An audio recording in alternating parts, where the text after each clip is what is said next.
I'm trying not to cry, sir. We are so pleased to have you join us. We welcome Dr. Stephen Sideroff, whose latest book, The 9 Pillars of Resilience, offers a holistic approach to thriving amidst today's overwhelming stress. Well, why is resilience important? We know that if you have difficulty with stress, it speeds up the aging process. There's greater wear and tear on your body. We have to recognize that there are healthy relationships and then there are toxic relationships. A relationship with a person that's not respectful of your boundaries and can be intrusive, that's a harmful relationship. I had to learn to love myself. It's important for you to begin noticing how you talk to yourself and recognize how you might be hard on yourself, critical, negative, judgmental. It's never okay to put yourself down. I like to talk about having meaning and purpose in your life, because when you have meaning and purpose or spirituality in your life, your horizon is bigger. And so when your horizon is bigger, daily hassles have less of an impact on you.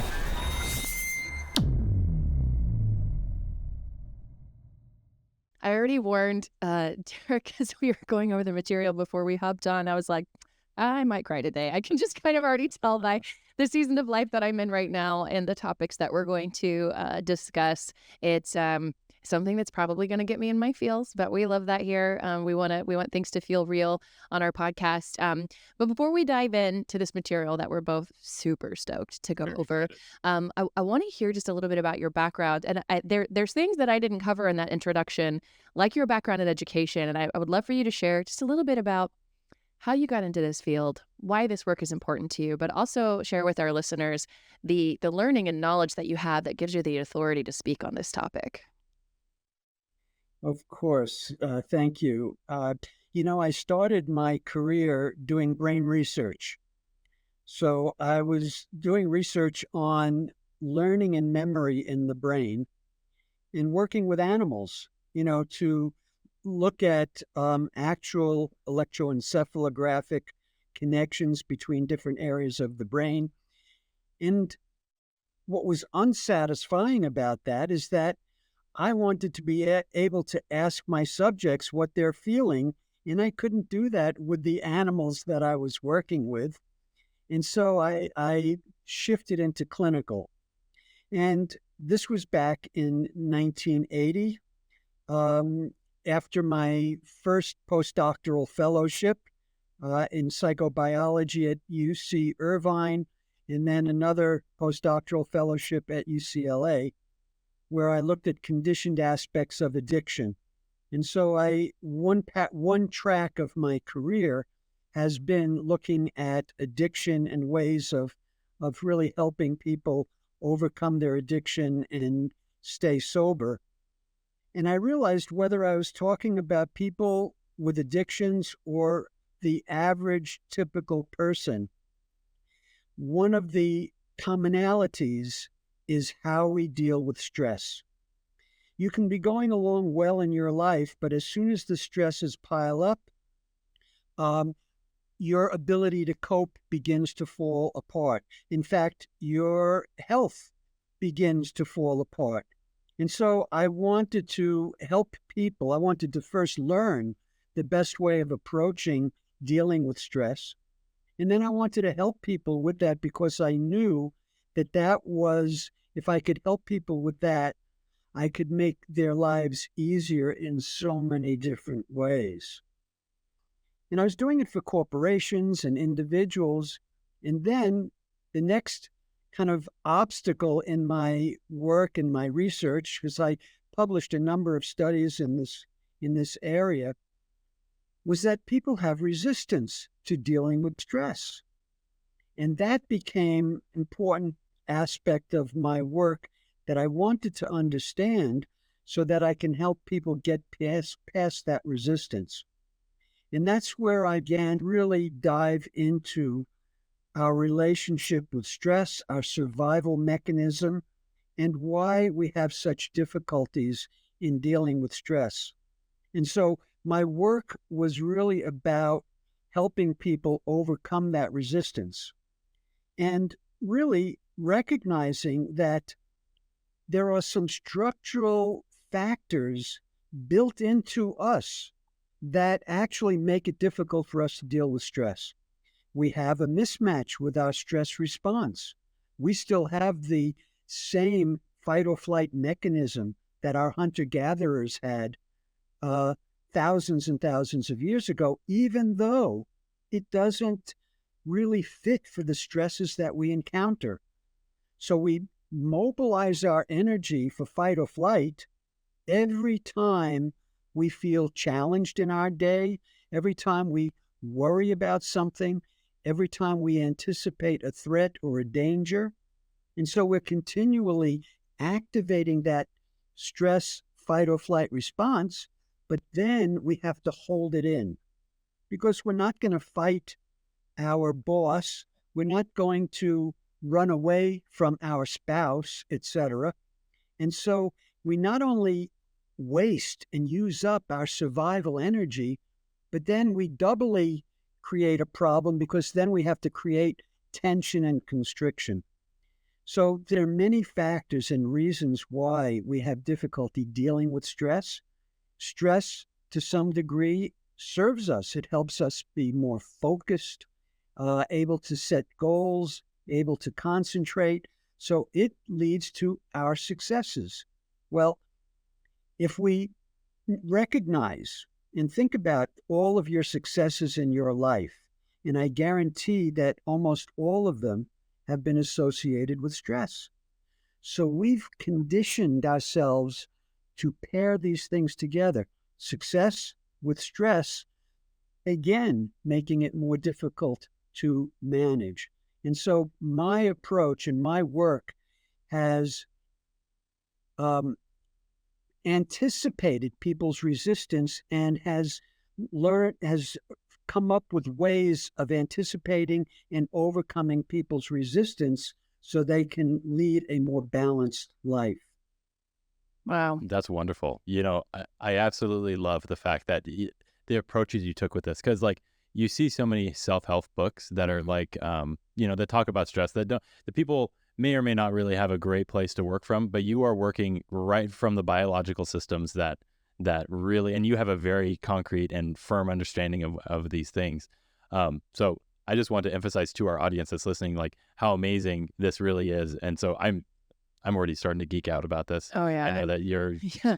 I don't know if I'm geeking out. I'm like already feeling deep in my feels. I'm just like taking deep breaths and feeling almost like ministered to. Like, man, the timing for this is just so incredible for me. And, as you're talking about the way that stress, gets us into this alarm response, I'm aware that mine, it's fight, flight, but mine is actually freeze when I start to get into stress. And I'm a single mom with 2 young children.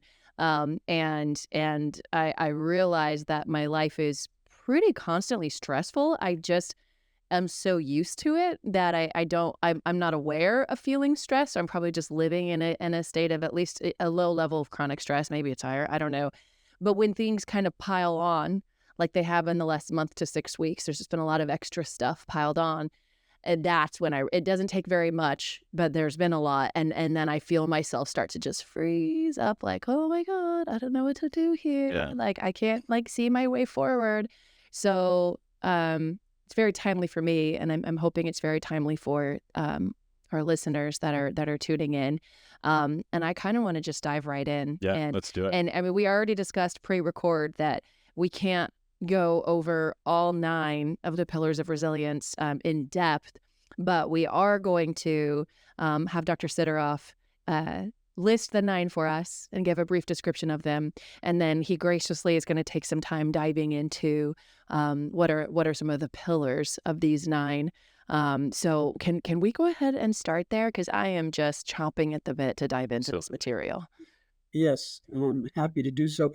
And I want you to realize that I've looked at all the things that impact our optimal functioning, and I've identified these 9 pillars as being a comprehensive model of addressing how we engage in the world and our optimal functioning. So the first three have to do with relationship with ourselves, relationship with others, and relationship with something greater, which can be spirituality, it could be meaning and purpose in our lives, and can be giving service and connecting us with the larger community. The next three have to do with organismic balance and mastery.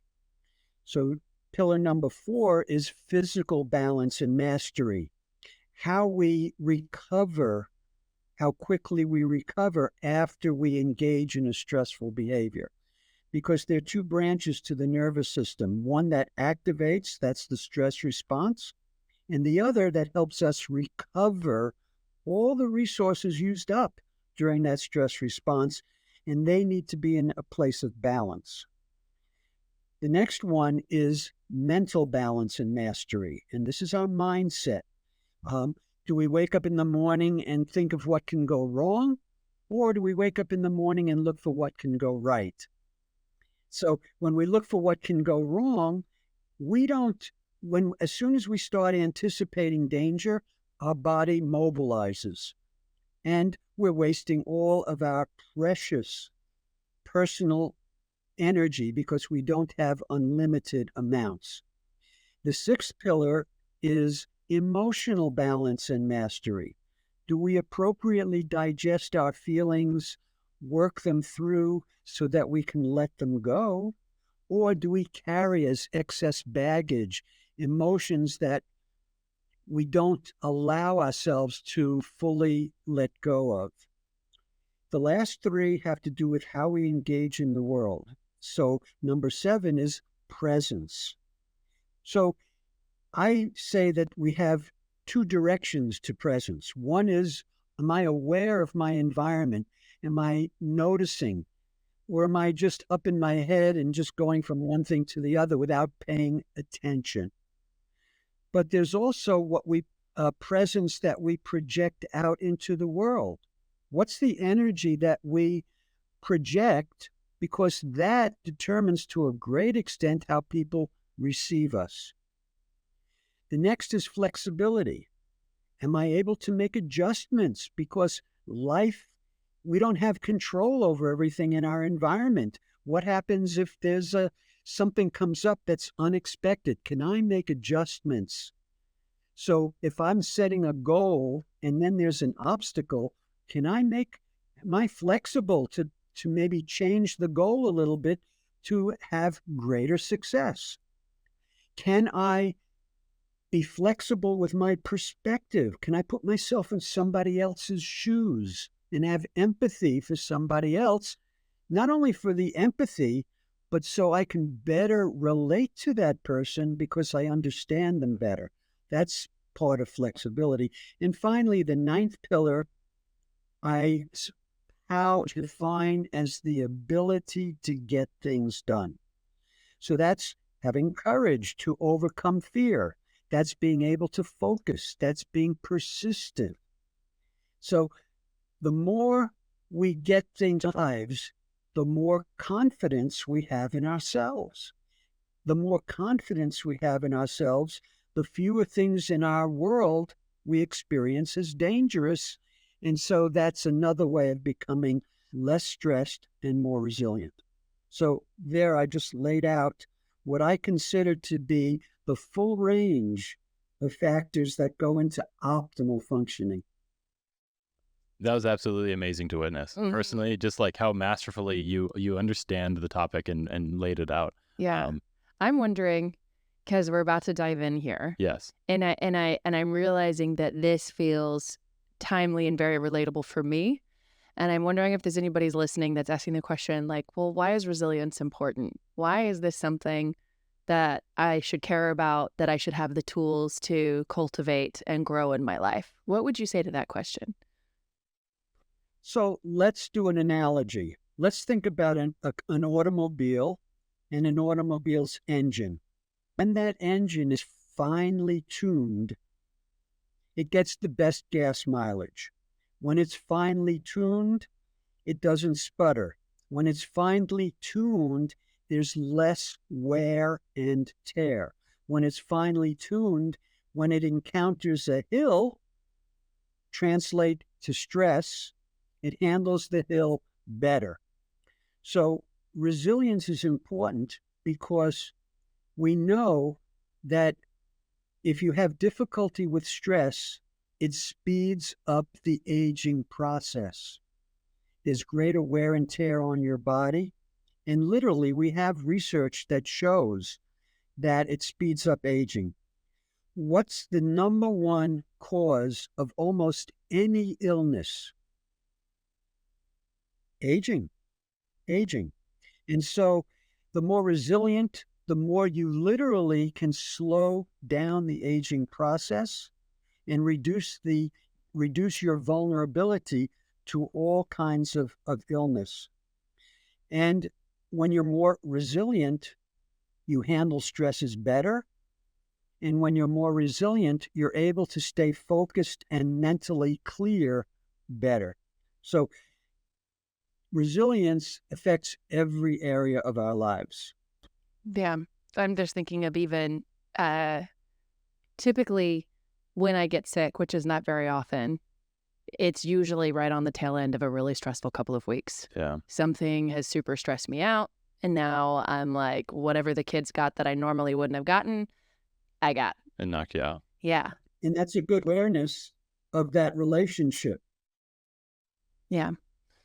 A thought that came to my mind, and I'm kind of again chomping at the bit as well, like diving right into kind of like the first three principles that you were lining out about specifically relationship with others. The first thing that came to my mind was the super long study that Harvard is doing on, I think it was happiness, or I believe it is happiness, where they followed these guys for like, I don't know, like over 50 years and really tracked data of like how, measuring different markers of happiness.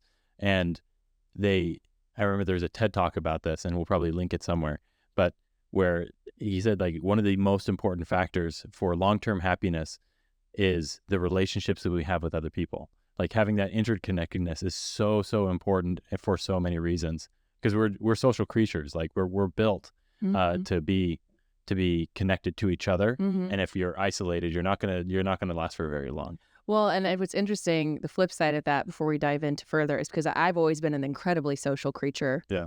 And I'm, always going, always doing. My pace of life is very fast, and especially after my divorce 7 years ago, even more so. When I finally didn't have my children, I was never at home. I was, but the flip side of that is that I became really run down and worn out and couldn't quite figure out why. And it's because I had no relationship with myself. And so I had to learn to love myself.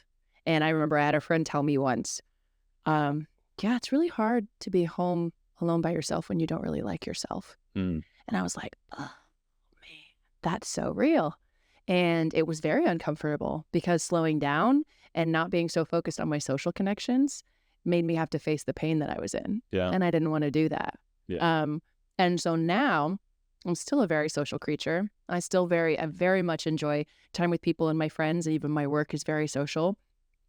But now I am way more aware of how important it is for me to cultivate my relationship with myself.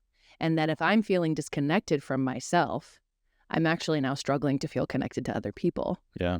And creating that time. So I'm loving that the first two things you brought up are relationship with self and relationship with others. And there's a third. What was the third again? Yeah, relationship with Something greater. something greater. I feel that too. So think about concentric circles, right? But what both of you are bringing up is very important, because on the one hand, our relationships are very important, and we have to be careful, because a relationship with another person can be very nurturing and supportive, and that creates emotional nourishment. But sometimes we can be in relationships that are actually stressful. where the other person may be critical of us, judgmental of us, competitive with us.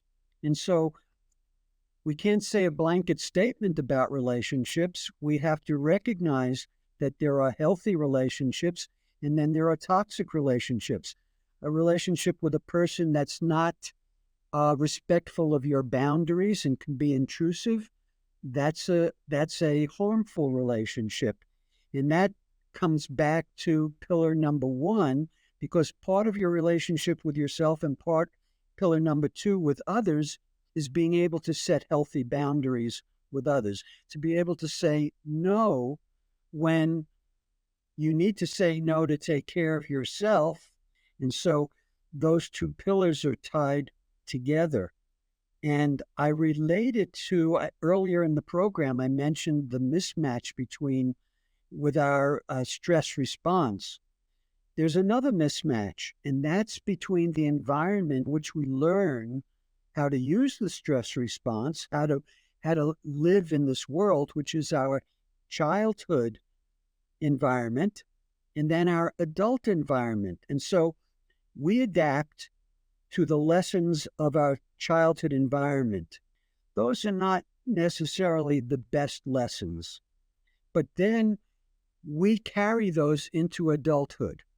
So for some of us, we feel responsible for other people's feelings and get very nervous if we think that someone else is going to be upset with us, as an example.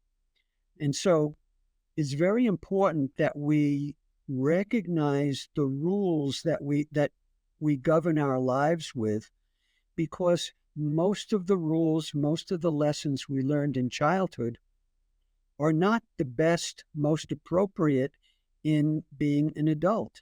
And so we have to check into those lessons, and that's part of our relationship with ourselves.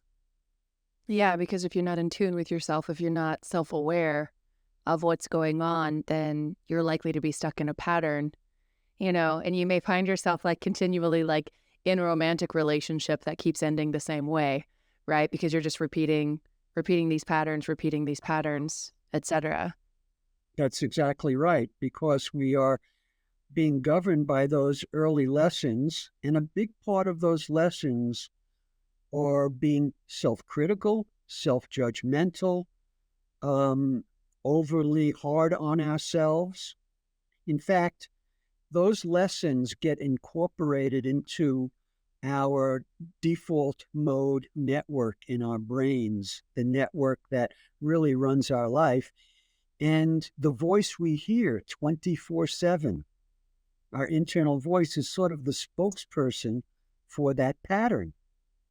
And so we hear that some people say to me, it's 50 years since my childhood. Why do I have to go back there and figure out what took place then? And it's because those lessons set up our own internal voice or internal parent. And as a result, we look in the world for what agrees with those messages, and we dismiss what doesn't agree, thus perpetuating those lessons. A lot of people I work with have difficulty taking in compliments, have difficulty owning their successes. And so they maintain some of the negative messages of their childhood, because when they make a mistake, they go, yeah, I knew that. And when they do something well, they'll go, well, that was luck or coincidence. So we have to be careful about how we maintain the old patterns by selectively noticing what's going on in our lives today. Yeah, that's a lot to unpack here. There's a lot to take in. Yeah. I just think about everything that you just talked about and how it specifically relates to resilience, right? Mm-hmm. I think about relationships, I think it's so important that you start with the self. And I love this idea of the concentric circles that expand outward. Mm-hmm. Growing up, me and my dad read a lot of Stephen Covey. And his model is very much like you go from dependence to independence to interdependence. And so kind of this progression of having to depend on other people when you're a child to becoming your own person and really owning that, then getting to the point where you can have these healthy relationships with the people around you to make something even greater. I think that that your concept also kind of beautifully encompasses kind of this idea. And yeah, thinking about resilience, like to me, I hear resilience, I think durability. It's like if you are going through a hard time, you're always, as long as if you have the right people around you, it's so much easier. Mm-hmm. It's so much easier. And like right now, I'm thinking about a specific example in my life. Where me and my wife, we were going through an incredibly difficult time, and we reached out to our community, and like we just felt this enormous sense of support, and it was absolutely incredible. And like there's not really any real way that words can like put it into justice, but like the amount of fortification that we felt and mental fortitude that we had, like it's absolutely incredible. Yeah. I'm curious, Dr. Sideroff, as you've listed these first three things, relationship with self, relationship with others, and relationship with something larger, is that in an intentional order? Or is it just like they're all kind of like, these are all like equally important? Does that make sense? Yes, I would say that the first pillar, as I've taught and set programs based on my model, more and more I realize that pillar number one is really foundational. How you treat yourself, if you're kind to yourself or if you're hard on yourself, that sets the stage for all of the others. And so what I talk with people about is you have your existing internal parent, internal voice. It's important for you to begin noticing how you talk to yourself and recognize how you might be hard on yourself, critical, negative, judgmental. John Gottman is a psychologist out of the University of Washington who does a lot of work with couples and relationships. And what he found is that in a relationship, when there's 20-to-1 positive to negative interactions, that's a healthy relationship. But as that drops to about 5-to-1, he notices that the relationship is in trouble. So when I work with my clients or when I speak in front of a group, I ask people, I say, I'd like you to pay attention to your Gottman ratio. Is it 20-to-1 or is it 5-to-1? Or for some people, it may be 1-to-5. And so I ask people to pay attention to how positively or negatively they talk to themselves. And then I identify the qualities of a healthy internal voice, a healthy internal parent. So a healthy internal parent comes from a place of love, compassion, acceptance, support, self-care, and joy. And so that's model. So teach people this is the optimal.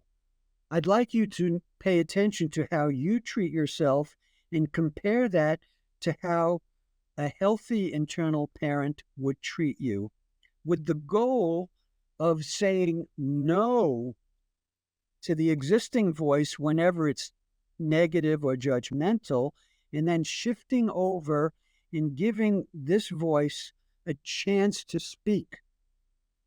And sometimes I'll have people actually shuttle between two chairs and have a conversation between those two so that we hear more from the positive, so that person begins to recognize what that positive voice sounds like. And that creates a healthy relationship with ourselves. Hey, I hope you're enjoying today's podcast. I just wanted to take a quick break because if you're listening, you probably know what we do here at Invigor Medical Podcast, but maybe not what we do at invigormedical.com. So let me introduce us. At Invigor, we provide prescription strength treatments and peptides for weight loss, sexual health, and lifestyle optimization. Every treatment plan is carefully prescribed by licensed doctors and sourced from legitimate pharmacies. You don't ever need to buy questionable research chemicals again. And bonus, as a podcast listener, you get a 10% discount on your first treatment plan with code podcast10 at invigormedical.com. Now, let's get back to today's episode. Natalie, sorry, I got to bring this up, and maybe you're going to say this. Like, if we're psychic right now, yeah, amazing. It reminds me of The Emperor's New Groove with Franck, where you have where you have the angel and the devil, and they're like going back and forth. And, just telling the devil to shut up, you know. No, I was actually going to talk about Richard Swartz's internal family systems. Well, okay. Well, I was going in a different direction this time. Right? It was. You're the one that's going to get really nerdy, and I'm the one that does a movie quote. So we just had a weird reverse. Yeah. No, what you're describing is making me think of the internal family systems, which I'm assuming you're very familiar with. Which was something that was introduced to me by my therapist 2 or 3 years ago. That, I'll be honest, at first felt a little woo-woo to me. I was, well, let's, lay down on the couch and I want you to really try to visualize this part of, but I was going through a really rough time. It was the first time in my life I'd felt depressed without having a reason I could attach that to, right? Because usually it's like, oh no, I'm going through a really hard time, so of course I'm feeling depressed. But I didn't really have that. And so I was like, I'm going to try anything at this point. And it was shocking to me how much that awareness of parts of self impacted me and still does. And so when you're talking about, this chair and this chair and this part of self talking and this part of self, I think it's an incredibly powerful tool to gain the self-awareness, to be able to listen to these parts. And for me, I always kind of describe it as like, I can notice this part now and not let her take the driver's seat, but also not come at her with judgment and condemnation. Sometimes when I feel an old part kind of like rising up and being and I'm like, ooh, okay, that's happening. Let me just sit here and notice what's happening. And maybe, what precipitated this, and and then be able to have time to nurture myself with that higher self. And, I understand why you're here and that you've been meant to protect or whatever it may be. And then self-soothe, and, it's okay. And one time early on in learning the system, literally all I did was take a nap. I was so tired, and I'd been beating myself up for feeling tired, but I was actually going through a health issue I didn't know about, but I was feeling tired and I wasn't productive, and it was making me feel more depressed because I wasn't achieving. And my therapist has said, I want you to just notice what's going on next time that happens and maybe try to have a conversation with that part. And I did. And I was like, what's going on? And she's like, I'm really tired. And I was like, okay, what do you want to do? She was like, I want to take a nap. And I was like, okay, we can take a nap. And then I gave myself permission to take a nap without beating myself up for it. And it sounds so silly and small, Dr. Sideroff, when I say it out loud, but I kid you not, that was a pivotal moment in my self-love and self-care journey. Well, I'm hearing a lot of resilience. Oh. Wow. Okay. I'm trying not to cry, sir. Keep it together, Natalie. You got it. Oh, okay. So I'm loving that the first pillar is relationship with self, because that makes so much sense to me. Makes a ton of even sense. knowing leading into the next one being relationship with others, because it, knowing how important connection with others is to us biologically and physiologically and mentally and emotionally. It's just a part of who we are to be in connection with others. But also knowing what I know or what I've learned of if you're not in good relationship with yourself, it's going to be difficult to have good relationship and connection with others. So I love that we're starting with relationship with self. And so let's move into relationship with others and why that's so important. So, for example, you're busy during your day. Let's say you're out engaged in some work and you come home. You want your home life to be a source of emotional nourishment. You want to come home and you want to feel safe. So safety is a key aspect of resilience. The more we can feel safe in our world, in our lives, the more resilient we will be, because it allows us back to the two branches of our nervous system, it allows us to go into the recovery branch to restore resources used up during stress. If we come home at the end of the day and we come home to a stressful environment, either because of conflict, then we come home and instead of being able to restore balance, we have another level of stress that further throws our nervous system out of balance. So the more that relationships can be a place in our day, in our lives of safety, of recovery, of being in a relationship where I can let down my guard, be vulnerable, so that I give myself that ability to restore balance, the more relationship serves resilience. But the more that there's danger in a relationship, the more it adds to our stresses. And now it's important to realize that one aspect of that with relationship is that we choose the right people to be in relationships with who support and nurture this notion of love and comfort.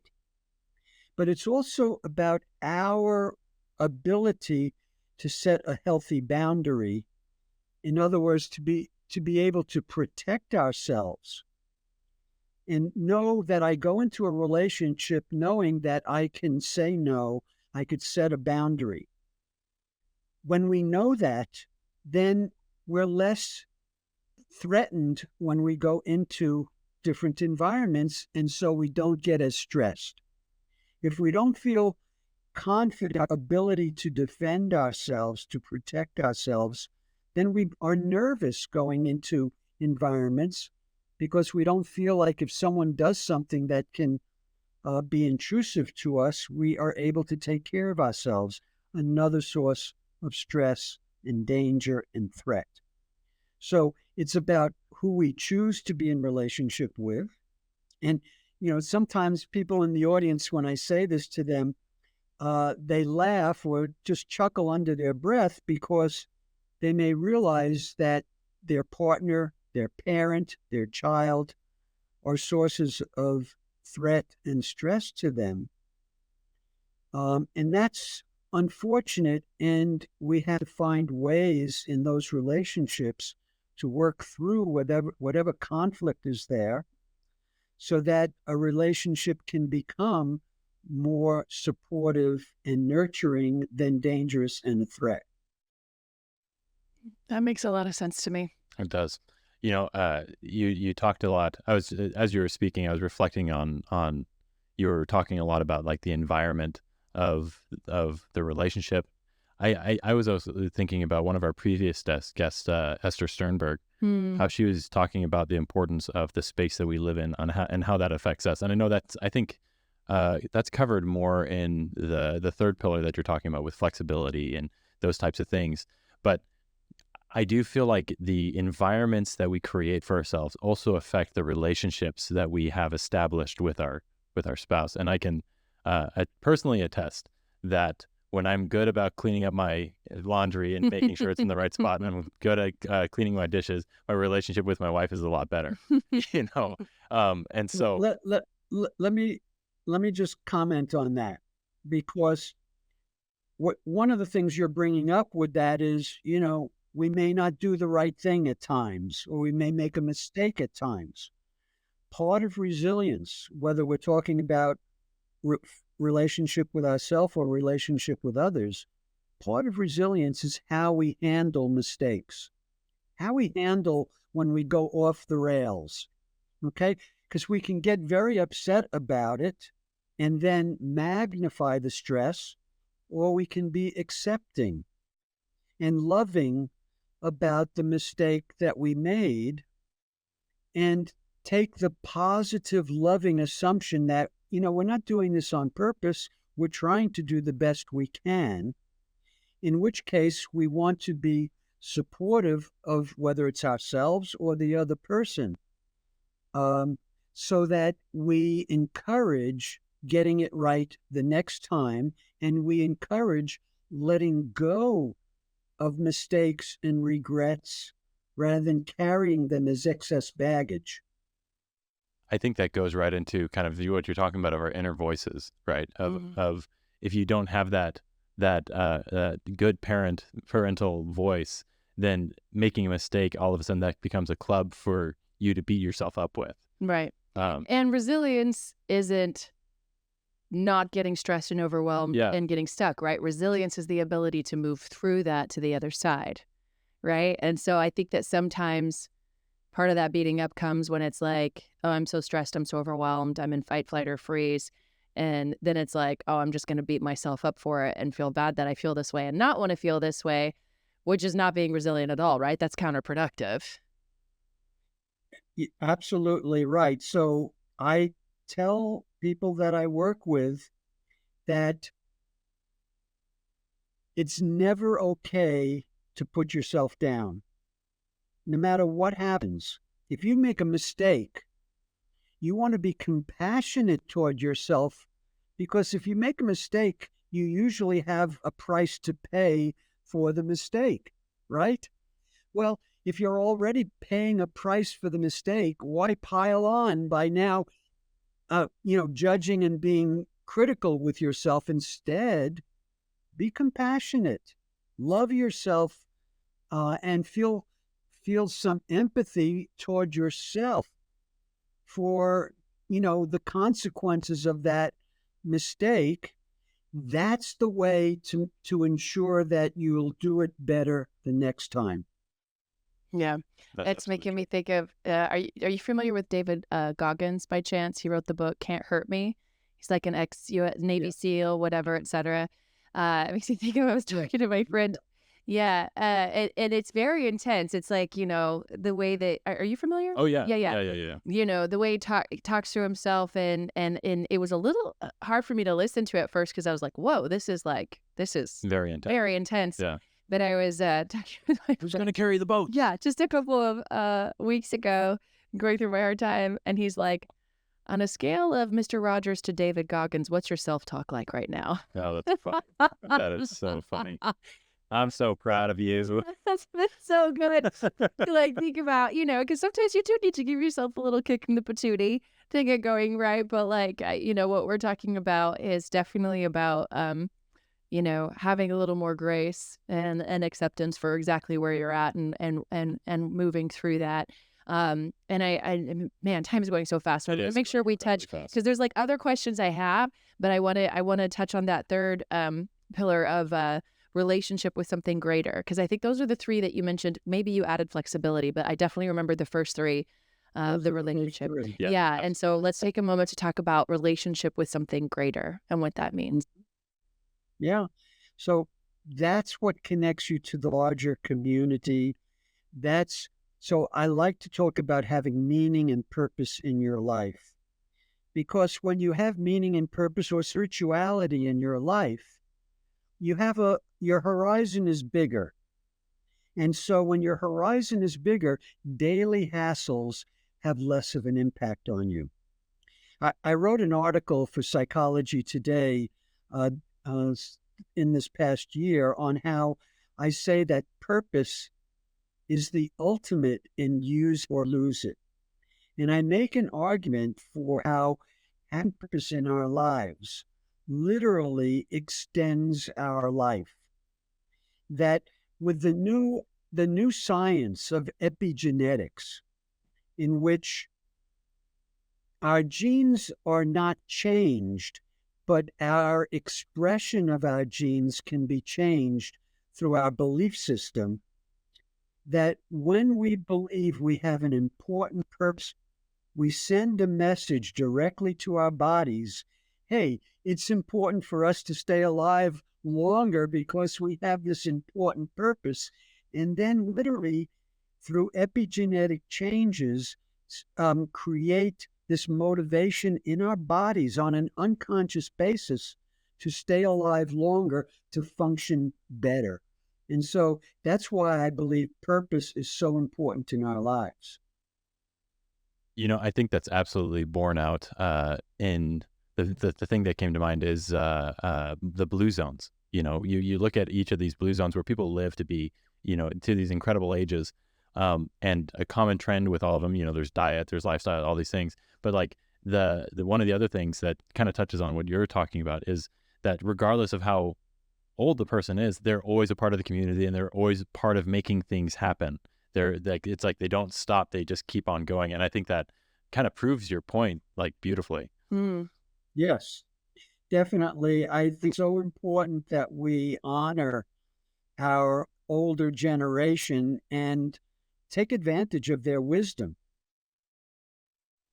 Yeah, I agree with that.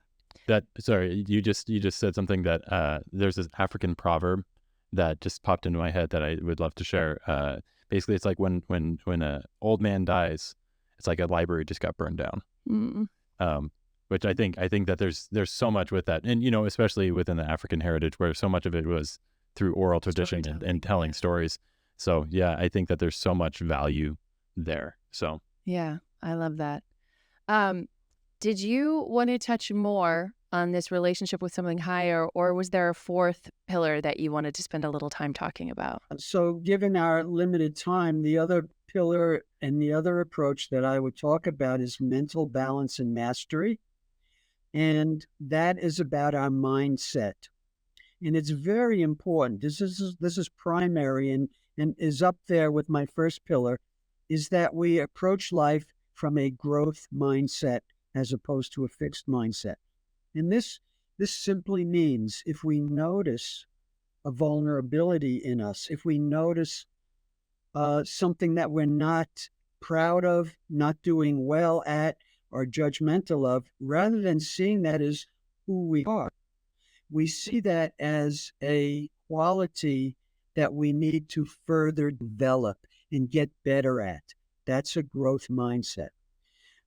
A growth mindset gives us hope in the world. A growth mindset says we're not stuck with anything that we have difficulty with.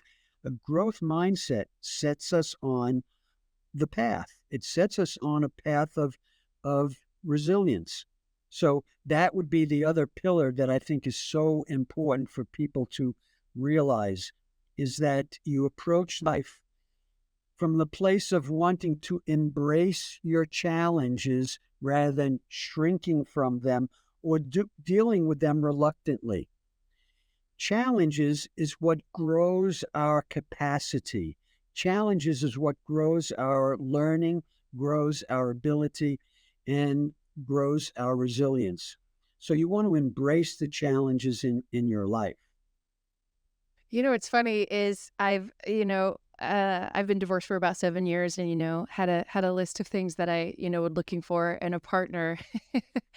And what's funny is these 4 pillars that we've gone over are pretty much on my list. And so it's like, maybe I should have just got resilience was the one thing like what I'm looking for in a partner, because, self-love and relationship with self-awareness, emotional intelligence, somebody's relationships and the qualities of them, like growth mindset, ever curious, like you're just like listing. Did you get in my diary, Dr. Sideroff? Are you? Because you're just listing off all the things that I want in a partner. It's kind of funny to hear it said back to me in some ways. Yeah. I know that we're running short on time, and if I could bend your ear, I'm very curious. How do we teach resilience to our kids? And let me just, I have a 12-year-old daughter, and we are facing a potential move just an hour away, but for her, it might as well be a world away. And I know enough, and I've been through enough to know that like this is a part of life, and going through difficulties and challenges like this is just something she has to learn. And as a parent, it's we talked about this. This is when I cried on the other time in an episode, is talking about the toughest thing is watching your kids go through pain, and you want to save them from that pain, but you also know that's not your job. It's to help give them the tools and equip them and walk with them through the challenges. But I'm just struggling right now on how to coach her into resilience or give her the tools, or I'm just really not entirely sure what to do, because to her, her life's going to be over. All of her friends and everything that she's known and the place where she's built all her memories, and she cannot see forward. And and I'm just curious what you would say to, when it comes to teaching our kids resilience. So I would say the number one response is for you to develop your own resilience and for you to be resilient based on my 9 pillars. Because when you have done that, you will approach your child in the best possible way. Second, I would say the most important is that your child feels both love and acceptance. And then to realize that you can't protect them from everything, but what you want to think about is setting guardrails. So you protect them from the most traumatic aspects of life, but within those guardrails, you allow them to learn the lessons that they need to learn. And sometimes that includes, being sad, being angry, being upset. But if they know you love them and accept them, they will handle those situations much better. Halfway through this conversation, I was actually thinking about, because one of the things I nerd out about is etymology. I love words, getting to understand words, where they come from. And so I just really quick, I looked up what the etymology of resilience is, and it just means to jump back or to recoil. And so I think that really, that kind of gets to the heart of it, is it's like something hard happens. And if we're resilient, we can have confidence that regardless of what we get hit with, we're going to bounce right back. It's like that Rocky Balboa quote that gets played over and over again. It doesn't matter how hard you get hit. It matters, if you get really hard, you still get back up and you still get back up and going. And I think that that's really what it's all about.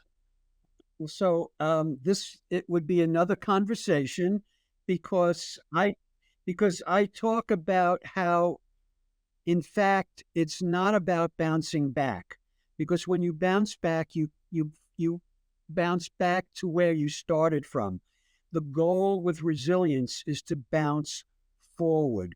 The goal of resilience is that with any challenge, you learn a new lesson that thus makes you more capable the next time of handling the next stress than you were the last time. So I'm on a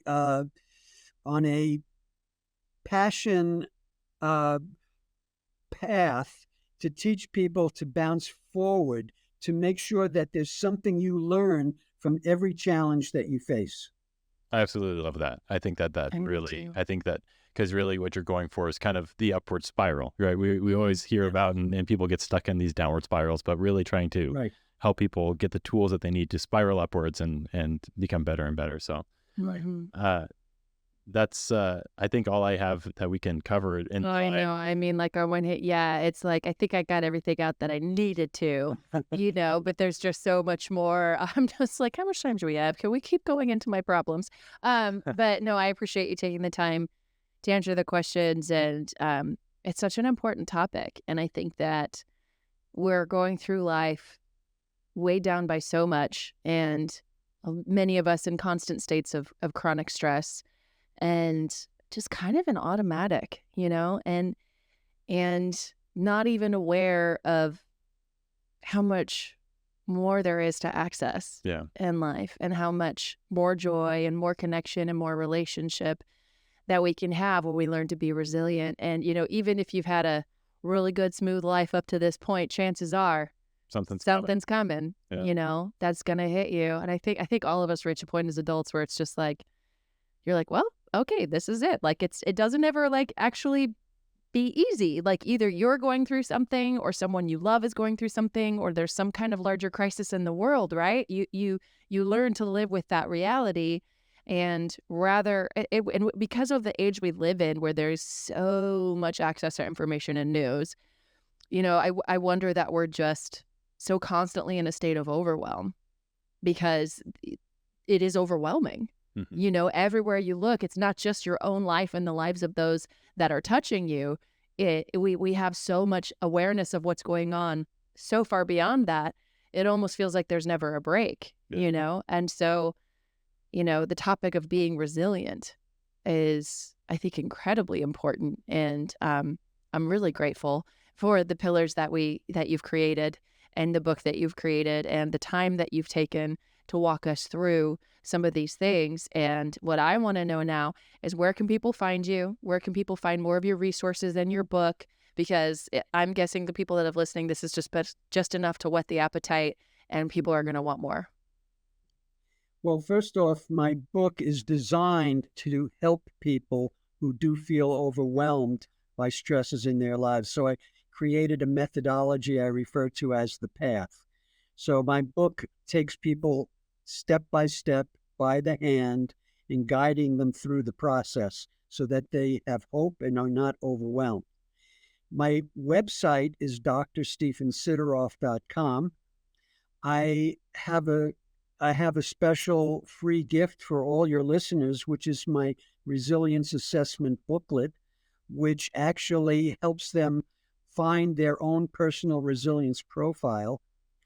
I have a special offer for my book where they'll get a special bonus, and I'll share with you that link to that.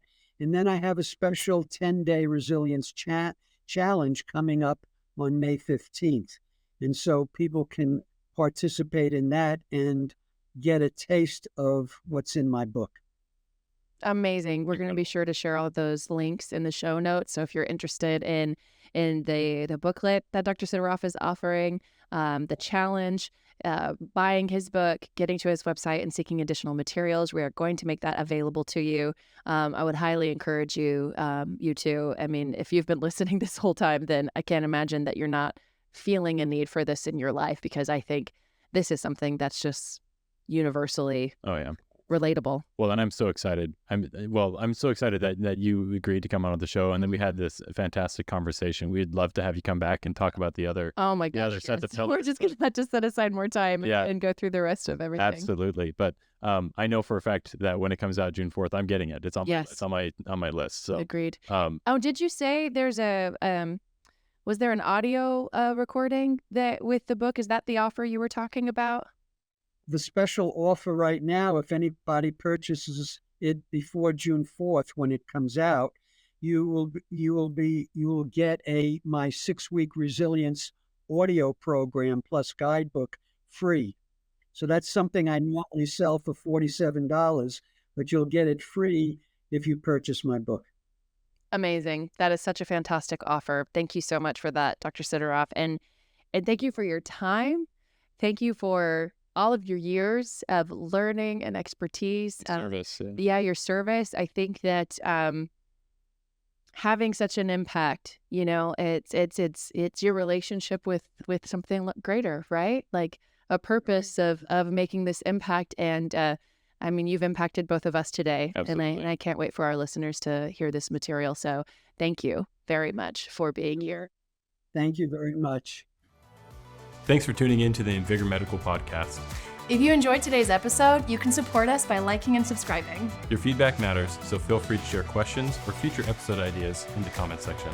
For more information about our prescription strength treatments for weight loss, ED, and overall wellness, all from qualified doctors and reputable pharmacies, visit us at invigormedical.com. And don't forget to use code PODCAST10 for a 10% discount on your first treatment plan.